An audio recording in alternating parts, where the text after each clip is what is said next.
আজ ৯ ফেব্রুয়ারি ২০২৫ পদোন্নতি পেলেন বঞ্চিত ৭৬৪ কর্মকর্তা।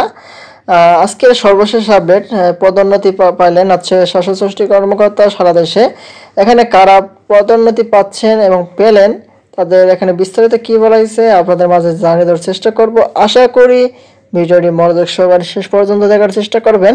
আর আমাদের চ্যানেলটিতে নতুন হয়ে থাকলে অবশ্যই চ্যানেলটি সাবস্ক্রাইব করে পাশে থাকা বেল আইকনটি অন করে রাখবেন। আর আমাদের চ্যানেলটিতে প্রতিনিয়ত মহার্ঘ ভাতার এবং প্রাথমিক শিক্ষা অধিদপ্তরের সকল আপডেট নোটিশগুলো পেয়ে যাবেন, তাই আমাদের চ্যানেলটির সঙ্গে থাকুন। এখন দেখি বিস্তারিত কি বলা হয়েছে এখানে পদোন্নতি সম্পর্কে। প্রশাসনে ২০০৯ সাল থেকে বিভিন্ন সময় বঞ্চিত থাকা বিভিন্ন পর্যায়ের ৭৬৪ জন কর্মকর্তাকে ভর্তাপক্ষে পদোন্নতি দিয়েছে সরকার।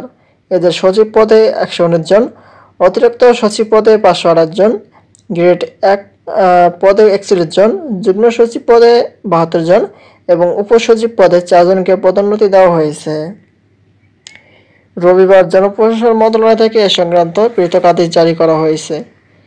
এই হচ্ছে সারা দেশে যে ৭৬৪ জন কর্মকর্তা পদোন্নতি পেয়েছেন সেটি সর্বশেষ আপডেট। পরবর্তীতে নতুন কোনো আপডেট নোটিশ পেতে আমাদের চ্যানেলটাকে সাবস্ক্রাইব করে রাখবেন। আজকের মতো এই পর্যন্ত, সবাই ভালো থাকবেন, সুস্থ থাকবেন।